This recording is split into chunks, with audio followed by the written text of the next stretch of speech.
मुक्काम army post office. लेखिका वैदेही देशपांडे. वाचक मनीषा. भाग 3. हत्ती आले हत्ती आले. लग्नापूर्वी रेल्वेतून अगर बसने जाताना अनेक वेळा शहरांपासून लांब, गावापासून दूर, जवळजवळ जंगलात अनेक छोट्या छोट्या वस्त्या दिसत, छोटी छोटी घरे दिसत. ती पाहिल्यावर मला वाटे की येथे कोण राहत असेल बरे, कसे राहत असतील, जंगलातले आयुष्य कसे असेल. नेहमी शहरात मध्यवस्तीत राहिल्यामुळे इतरांना निरर्थक वाटतील असे प्रश्न मला पडत असत. ह्या प्रश्नांचे उत्तर मला लग्नानंतर लगेचच मिळाले. जंगलात राहणे ही कल्पना रम्य आहे आणि प्रत्यक्षात जंगल सुंदर असले तरीही स्वप्नील नाही. शहरी जीवनातील सुखसोयींना चटावलेल्या जीवाला तिथे जमवून घेणे कठीण पडते. अडचणींकडे बुद्धी पुरस्पर दुर्लक्ष केले तरी निसर्गाच्या सान्निध्यात असताना असे अनेक कठीण जीवाचा थरकाप करणारे क्षण येतात की त्या स्वप्नांची धुंदी खाडकन उतरते. मी सिलिगुडीजवळ 50 किलोमीटर अंतरावर तिष्ताच्या काठी असलेल्या आमच्या युनिटमध्ये पोहोचले. तेव्हा संध्याकाळ व्हायला आली होती. संध्याकाळच्या प्रकाशात तिष्ताचा प्रवाह मोठा सुंदर दिसत होता. युनिटच्या दुसऱ्या बाजूला गोहतीला जाणारा मार्ग होता. युनिटचा पसारा एका बाजूला नदीचे पात्र तर दुसऱ्या बाजूला असणारा महामार्ग याच्या चिंचोळ्या पण लांब पट्टीत पसरला होता. महामार्गापलीकडे दाट झाडी होती व छोट्या टेकड्यांनी हिमालयाची सुरुवात झाली होती. त्या जंगलमय प्रदेशात सूर्यास्त झाला की किर्र अंधार होई. अगदी डोळ्यात बोट घातले तरीही दिसत नसे. तेव्हा ह्या कॅम्पमध्ये वीज पाणी काहीच पोहोचले नव्हते. रात्र पेट्रोमॅक्सच्या सान्निध्यात जायची आणि सकाळी टँकर आल्यावर पाणी भरणे हे काम असायचे. दिव्याचे बटन ओढले की प्रकाश पडतो व नळ सोडला की पाणी येते. ह्या नागरी सुखासीन आयुष्यातले अनुभवाचे मोल आणि सुख तेव्हा मला समजले. घराच्या भिंती 3 फुटांपर्यंत सिमेंटच्या होत्या. त्याच्यावरती तट्ट्यांची भिंती होत्या तर छप्पर पत्र्याचे होते. अशा घरांना बाशा असे म्हणतात. त्यात पाऊस सुरू झाला की पत्रांमुळे जो आवाज येई त्यामुळे आसमंत दुमदुमून जाई. एरवी पाहुणे आले की इतरांना वर्दी देण्यासाठी छपरावर दगड टाकून आम्ही त्या आवाजाचा कॉल बेल म्हणून उपयोग करत असू. युनिट येथे येण्याच्या आधी 3 वर्ष मिझोरममध्ये होते. तेव्हा मिझोरम खूप अशांत होता. 1974 ते 1976 म्हणून तिथे कुटुंबाला न्यायला परवानगी नव्हती. इथे अनेक गैरसोयी असल्या तरीही कुटुंबांबरोबर राहता येईल म्हणून सर्व मंडळी आनंदात होती. आमचेही नुकतेच लग्न झाले होते. कसे का असेना पण घर मिळाले होते म्हणून आम्हीही खुश होतो. स्थिरस्थावर झाल्यावर सिक्कीम बॉर्डरवर 2 महिन्यांच्या ट्रेनिंगला युनिट गेले. परत आम्ही बायका व मुले मागे राहिलो. युनिट सांभाळण्यासाठी 30-40 जवान व दुसऱ्या कुठल्या तरी कामासाठी 1 अधिकारी राहिले. ते बिचारे एकटे आम्हा सर्व बायकांना धीर देत. कारण प्रत्येकीला कशाची तरी भीती वाटायची. मी पुण्याहून गेलेली. त्या बाशाच्या घरात जंगलात एकटे राहायचे म्हणजे परीक्षाच होती. दिवसभर सगळ्याजणी एकत्र असायचो पण रात्री मात्र मला भीती वाटायची ती चोरांची. सगळेजणं मग मला हसत आणि म्हणत, अगं इथे कोणी बोलावणं पाठवलं तरी चोरी करायला कोणी चोर येणार नाही, तू काय घाबरतेस अशी. तेव्हा जंगलातल्या भीती वाटणाऱ्या गोष्टी मला माहीतच नव्हत्या. त्यामुळे अज्ञानातच मी सुखी होते. 2 महिन्यांनी युनिट परत आल्यावर तो परिसर 1000 माणसांनी गजबजून गेला. जंगल में मंगल होऊन गेले. अधिकारी लोकांची 8-10 कुटुंबे, लग्न न झालेले 5-6 अधिकारी असे मोठे कुटुंब तयार झाले. जवानांची पण अनेक कुटुंबे तिथे आल्याने त्यांचेही एक विश्व तयार झाले. आमच्या घरापासून थोड्या अंतरावर ऑफिसेस व ऑफिसर्स मेस होती. तिथे जवळच क्वार्टर गार्ड म्हणजेच शस्त्रास्त्रे ठेवण्याची जागा होती. त्याच्यासमोर युनिटचा ध्वज होता. सूर्योदयाबरोबर युनिटचा झेंडा वर जायचा आणि त्यावेळेस बिगुलवर एक धून वाजवली जायची. अर्थात अजूनही ती वाजवली जाते. त्याचे शब्द होते, Charlie Charlie wake up, wake up my boy, wake up wake up wake up. Charlie हे सामान्य जवानाला उद्देशून म्हटले जाते. ही धून इंग्लिश आहे. पहाटे तिचे सूर फार छान वाटतात. त्याला रिवेली म्हणतात. जेव्हा ध्वज खाली येतो तेव्हा पण बिगुल वाजवला जातो. त्या धूनला रिट्रीट म्हणतात. ती शहीदांना श्रद्धांजली असल्याने तिचे सूर आर्त व करुण आहेत. असे हे लष्करी लोकांचे रिवेली ते रिट्रीट आयुष्य कॅम्पमध्ये राहत असल्याने पाहायला मिळाले. पण रिवेलीचे सूर मात्र मनात रेंगाळले, म्हणून आम्ही घराला रिवेली असे नाव दिले. हळूहळू लष्करी आयुष्य, जंगल, अंधार याची आम्हाला सवय व्हायला लागली. संध्याकाळी एकत्र जमून बॅडमिंटन, टेनिस खेळायचो. सकाळची संध्याकाळी पोहोचलेली ताजी वर्तमानपत्रे वाचून गप्पा टप्पा करून मेसमध्ये चहा पिऊन सर्व मंडळी आपापल्या घरी जायची. सर्वांकडेच सामान बेताचेच असल्याने कुणाकडे जेवायला जाताना आपापला पेट्रोमॅक्स व खुर्च्यांसकट जेवायला आम्ही जायचो. मॉंगपॉंग नावाच्या जवळच्या वस्तीतून मुली कामाला येऊ लागल्या. तिथून एक दूधवाला येत असे. दुधाबरोबर इतर अनेक गोष्टींचा पुरवठा तो करत असे. रात्री जंगलातून आलेल्या आवाजांचे स्पष्टीकरण तो सकाळी करत असे. काल कोल्ह्यांनी नुसता धिंगाणा घातला म्हणे. हाय ना म्हणजे तरस.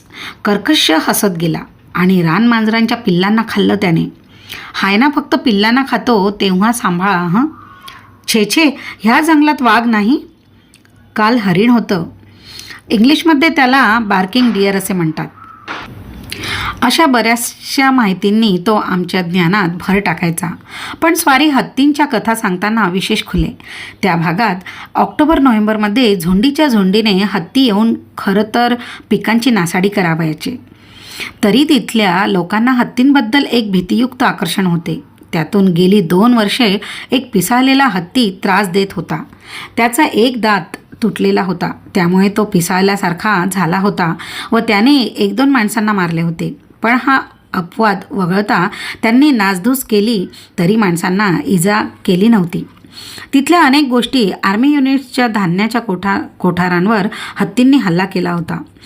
त्यांना आर्मीच्या राशनबरोबरच रमची पण चटक लागली होती. ह्या सगळ्याच्या थोड्या खऱ्या बऱ्याचशा खोट्या कथा दूधवाला आम्हाला रंगून सांगत असे. अशा गप्पात बोलता बोलता त्याने आपले आणखीन एक निरीक्षण केले. तो म्हणाला, येथे तिष्ठाचे पात्र 3-4 किलोमीटर रुंद झाले आहे. हत्ती म्हातारा झाला की तो तिष्ठाच्या दलदलीत राहायला लागतो. तिथून तो बाहेर पडतच नाही. त्याला आपलं मरण कळतं. त्यानं आपला प्राण सोडला की तो जमिनीवर पडतो. मग वजनानं तो आपोआप धरणीच्या पोटात जाऊन जणू समाधीच घेतो. तिष्ठाचे पात्र सिलिगुडीपर्यंत अरुंद आहे, पण तिथून पुढे एकदम पठार लागल्याने पाणी एकदम पसरते. त्यातून पावसाळ्यात भरपूर पाणी असल्याने थंडीत पाणी ओसरले तरी ठिकठिकाणी तळी दलदल तशीच राहते. दूधवाल्याच्या मते दरवर्षी एखादा तरी हत्ती ह्या दलदलीत समाधी घेत असे. याच बाबत एका फॉरेस्ट अधिकाऱ्याला विचारून मी खात्री करून घ्यायचा प्रयत्न केला, पण तो निश्चित माहिती देऊ शकला नाही. पण हत्तीचे मरण असेच असते व मेलेला हत्ती सापडत नाही एवढे मात्र त्याने कबूल केले. आता हत्तींच्या कथा ऐकून तो आल्यावर काय करावे त्याची उपाययोजना जो तो आपल्या कुवतीप्रमाणे सांगू लागला. अजिबात घाबरू नका. हे हत्ती दिसत नाही तोपर्यंत ते शक्य आहे, पण तुम्ही हत्तीला त्रास दिला नाही अशी कोणाची शामत आहे का? तर हत्ती तुम्हाला काही त्रास देत नाही, कारण हत्ती फार प्रेमळ प्राणी आहे. अर्थात हत्तीने प्रेमळपणे पाठीवरून सोंड फिरवली तर त्या मायेपोटी हार्ट फेलच व्हायचे. छे हत्ती फक्त मोठा दिसतो, तसा तो घाबरट प्राणी आहे. आता त्याचा आकार हाच तर प्रॉब्लेम आहे. त्याने नुसते फू केले तरीही आपली 5-10 हाडे मोडतील. तो आवाजाला घाबरतो तेव्हा मोठ्यानं ओरडा. अर्थात आवाज फुटत असेल तरच बरं का. अंधार असेल तर फक्त प्रकाशाचा झोत टाका. विजेरी दिवे कुठे होते तेव्हा? असे अनेक मौलिक सल्ले आम्हाला मिळत होते. तर त्यापेक्षा वेगळ्या प्रकारची मते पण कळत होती. हत्ती म्हणजे साक्षात गणेशाचं रूप. एक नमस्कार. जय गणेश म्हटलं की हत्ती काही करत नाही. आता आसामातल्या हत्तींचा पण पुणेकरांसारखा गणपती हा वीक पॉईंट आहे हे माहिती नव्हते मला. गणेशाचा धावा केला तांबड्या फुलांनी पूजा केली की परत हत्ती त्रास देत नाही म्हणे, असा धार्मिक उपदेश मिळाला. तर त्याच्या विरुद्ध टोकाला जाऊन दारूबंदी उठवा म्हणजे त्रास नाही, असेही मत व्यक्त झाले. एकूण गप्पांना हत्ती हा विषय असल्याने वातावरण गजमय झाले होते. आम्ही त्यांची उत्सुकतेने वाट बघत होतो. पण तेव्हा पावसाळा सुरू होता. ऑक्टोबर तसा लांब होता. तसेच काम करताना कुणाला तरी जंगलात थोडी हालचाल दिसली. थोडे निरखून पाहिल्यावर शेपूट व सोंड दिसल्याचा त्यांना भास झाला आणि झाले. सर्वांच्यात उत्साह दांडगा. आम्हाला घरी गाड्या पाठवून असाल तशा या असा निरोप आम्हाला मिळाला. आणि कशासाठी तर हाती आग आहे म्हणे. आम्ही बायका पण तितक्याच तत्पर. कुणी गॅस बंद केला तर कुणी मुलांना अर्ध्या आंघोळीनंतर कपडे चढविले. छोट्या ट्रक किंवा आर्मीच्या भाषेत 1 टनमध्ये बसून सर्वजणी पोहोचलो. तोपर्यंत तिथे निम्मे युनिट जमा झाले होते.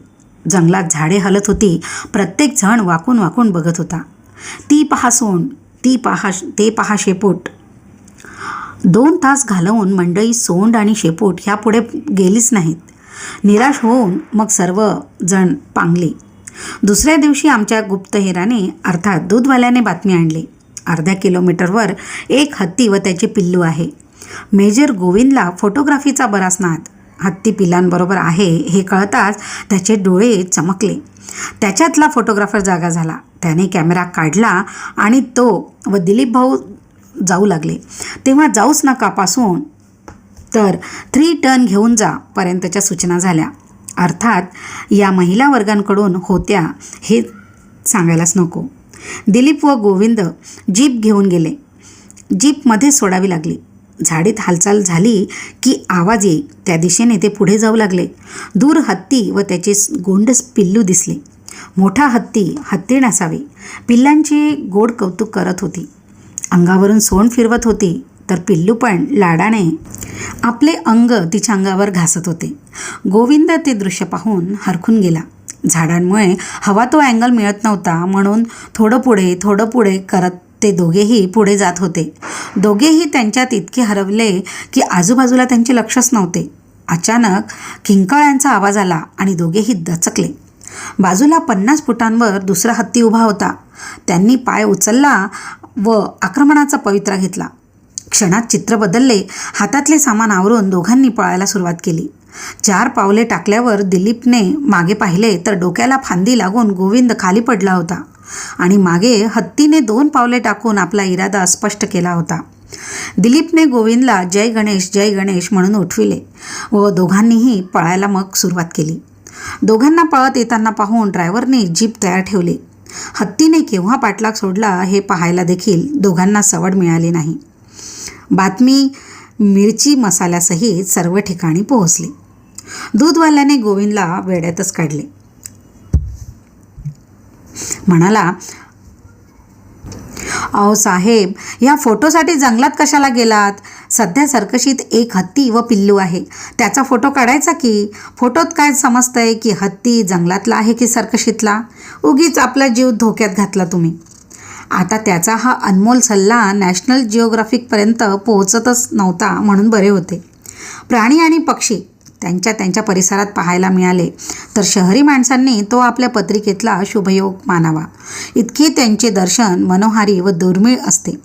प्रत्येक ठिकाणच्या मुक्कामात अनेक प्रवासात तिथे असणाऱ्या प्राणी पक्षी यांची जाता येता भेट होत होती. परंतु वन्य प्राण्यांच्या सहवासाचा योग सिलिगुडीनंतर जवळजवळ 15 वर्षांनी डलहौसीला आला. रेखीव सुंदर बागेपेक्षा आडदांड वाढलेली नैसर्गिक झाडे जशी छान दिसतात तसे जंगलातले प्राणी संग्रहालयापेक्षा जास्त जिवंत दिसतात. त्यांची चपळता जाणवण्या इतकी वेगळी असते. त्यांचे कान, डोळे, नाक अखंड जागरूक असतात.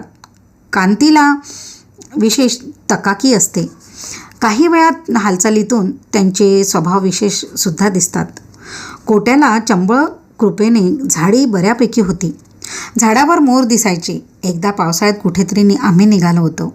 झाडावर शेतात मोर दिसले म्हणून आम्ही थांबलो आणि अचानक एका मोराने बटन दाबून फोल्डिंग छत्री उघडावी इतक्या सहजतेने आपला पिसारा फुलविला.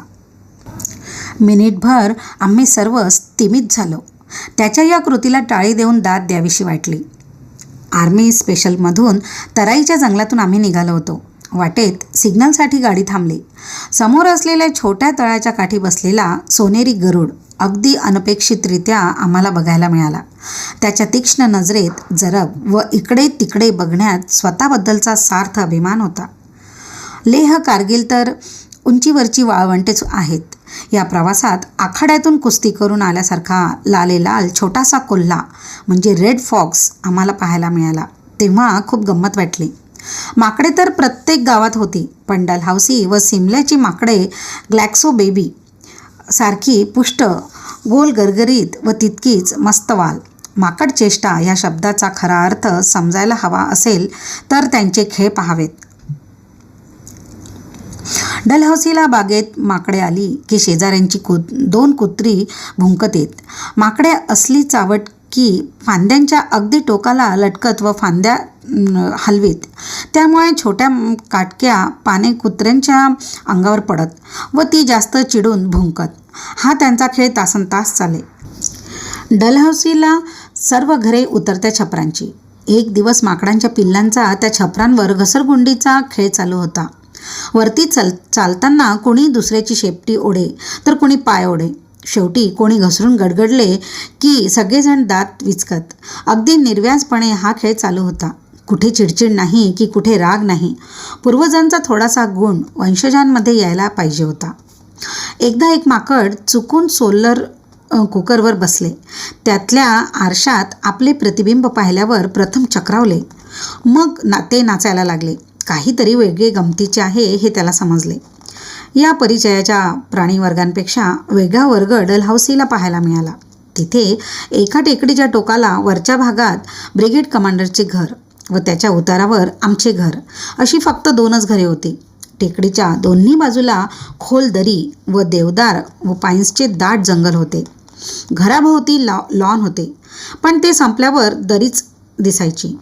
खाली खोल दरीतून रावी वाहत होती. घरासाठी येण्याचा 10 मिनिटांचा रस्तासुद्धा अरुंद व जंगलातून होता. घराच्या लॉनवर चित्ते, अस्वले, हरिणे सूर्यप्रकाशासाठी येतात अशा कथा ऐकल्या होत्या. तेव्हा ते जरा मला अशक्यच वाटत होतं. थंडीला आता सुरुवात झाली होती. एकदाच हलकेच बर्फ पडून गेले होते.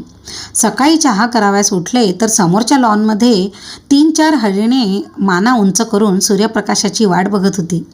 अंगाला पाण्याचे थेंब चिकटले होते. सकाळच्या प्रकाशात सोनेरी पिवळी अंगकांती चमकत होती. त्यावरचे पांढरे ठिपके पाण्याच्या थेंबामुळे हिऱ्याप्रमाणे लकलकत होते. उगीच नाही सीतामाईला कांचन मृगाचा मोह पडला तो. लांब कान आणखी उंचावून ते आवाजाचा अंदाज घेत होते. मी हलक्या पावलाने जाऊन दिलीप व सईला बोलावून आणले. तरी त्या धडपडीत थोडा आवाज होताच क्षणार्धात ती झाडीत शिरली. मग आम्ही घरच्या घरी ठराव पास केला की ज्याला कोणाला प्राणी दिसतील त्यांनी आपले डोळा भरून ते पाहून घ्यावेत. सर्वांना बोलविण्यापायी सर्वच हुकते. मग ह्यामुळे अस्वलाने घरातल्या सर्वांना दर्शन दिले, पण मला मात्र हुलकावणी दिली. एक दिवस सकाळी पक्ष्यांच्या कलकलाटाने जाग आली. नेहमीसारखा आवाज गोड नव्हता. जवळून तो चित्ता गेला हे नंतर मला समजले. असा आलेला गेलेला समजत होते, पण दर्शन काही होत नव्हते. चित्ता पण हुलकावणी देणार असे वाटत असतानाच त्याने एकदा स्वरूप दर्शन दिले. उन्हाळा संपत आल्याने डलहौसीला रस्त्यांवरचे प्रवाशांचे घोळके कमी झाले होते. रस्ते रिकामे होते. संध्याकाळ संपत आली होती. आम्ही दोघे स्कूटरवरून येत होतो.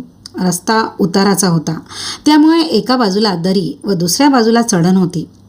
दोन्ही बाजूला झाडे असली तरीही तुरळक होती, कारण आजूबाजूला विरळ विखुरलेली वस्ती होती. अचानक एका प्राण्याने रस्ता क्रॉस केला. कुत्रा खूप मोठा आहे नाही, अशी आमची प्रतिक्रिया झाली. पण त्या भागात कुत्रे फारसे नाहीत म्हणून दिलीपने स्कूटर थांबवली. हँडल वळवून प्रकाश टाकला तसे इतक्या वेळ लपायचा प्रयत्न करणारा प्राणी सरसावून उभा राहिला. 6-7 फूट लांबीचे त्याचे बलदंड शरीर श्वासोच्छवासाने हलत होते. त्याचा चेहरा हिंस्त्र झाला होता. मला दिसले ते त्याचे वटारलेले डोळे व गुरगुरण्यामुळे खालीवर होणाऱ्या मिशा. एका सेकंदात दिलीपने स्कूटर सुरू केली व मला विचारत राहिला की आपला तो पाठलाग तर करत नाही ना. पण त्या आमनेसामने झालेल्या भेटीने माझ्या तोंडून शब्द बाहेरच पडत नव्हता. नंतर कितीतरी दिवस त्याचे चपळ शरीर व चमकणारी कातडी माझ्या डोळ्यासमोरून जातच नव्हती. अर्थात जंगली प्राण्यांची कातडी लांबून कितीही चांगली दिसली तरीही त्याचा स्पर्श भीतीदायक व किळसवाणा असतो हे सिलिगुडीच्या जंगलातला प्रसंग मला अजूनही विसरता येत नाही. बाशाच्या घरात पेट्रोमॅक्सच्या उजेडात मी स्वयंपाक करत होते. फळीवरचा डबा काढायला गेले तर डब्याऐवजी काहीतरी गार गार लागले. मग त्याचा खरखरीत स्पर्श माझ्या हाताला झाला. क्षणात तो प्राणी माझ्या हातावर चढला. पूर्णपणे चालून खांद्यावर पाय ठेवून जोरात उडी मारली व तो पळून गेला. मी इतक्या जोरात ओरडले की आजूबाजूच्या घरातले लोक धावत आले. त्याच्या स्पर्शाने मला जेवढी भीती वाटली होती तेवढीच किळसही वाटली होती. 2दा आंघोळ करूनही त्या स्पर्शाचा काटेरीपणा कमी झाला नव्हता. तो प्राणी काय असावा हा विषय पुढे 8 दिवस चर्चेला पुरला. ते सॅलमँडर असावे असे आमच्या दूधवाल्याने अधिकारवाणीने सांगितले. मला मात्र त्याची आठवणही नकोशी होती. असे सिलिगुडीच्या जंगलातले गंगारून टाकणारे क्षण आम्ही अनुभवत होतो. त्याचीही सवय आम्हाला झाली होती. ऑक्टोबर जवळ आल्याने हत्तींची वर्दळ वाढली होती. कधीही रस्त्यावर तर कधी पात्रात एखाद दुसरा हत्ती दिसायचा आणि काही उपाययोजना करावयाच्या आत आपल्या कळपात परत जायचा. त्याच्या दर्शनाने नाविन्य व भीती दोन्ही कमी झाले. नोव्हेंबरमध्ये दिवाळीच्या निमित्ताने जवानांनी नाटक बसविले. आर्मीमध्ये एखादी गोष्ट ठरली की ती ठरली आणि ती थाटात व ताबडतोब होते. युनिटच्या एका टोकाला शामियाना घातला होता. माईक स्टेजची व्यवस्था झाली. कार्यक्रमाच्या आसपास जवानांच्या राहण्याचा बरॅक्स असल्याने तो भाग आमच्या परिचयाचा नव्हता. दुपारी बातमी आली की युनिटच्या पाठीमागच्या बाजूला तिष्ठाच्या पात्रात 70 हत्तींचा कळप फिरतो आहे. पण नाटकाच्या उत्साहात तिकडे कोणी लक्षच दिले नाही. ठरल्याप्रमाणे मग कार्यक्रम सुरू झाला. पोवाडा, गाणी असे कार्यक्रम होऊन नाटकाला सुरुवात झाली. प्रेक्षक नाटकात रमू लागले. त्यातील विनोदाला दाद मिळू लागली. मधून हास्याचे फवारे उडू लागले आणि अचानक तिथे ठेवलेला ड्युटी ऑफिसरचा फोन वाजू लागला. रसभंग झाला म्हणून सर्व वैतागले. युनिटपासून 500 फुटांवर असलेल्या एका चेकपोस्टवरच्या जवानांचा फोन होता. त्यांच्या पोस्टच्या आसपास 50-60 हत्तींचा कळप हिंडत होता. हत्ती नुकसान करण्याच्या मूडमध्ये होते. गाडीशिवाय त्यांना तिथून हलणे शक्य नव्हते म्हणून त्यांनी फोन केला होता.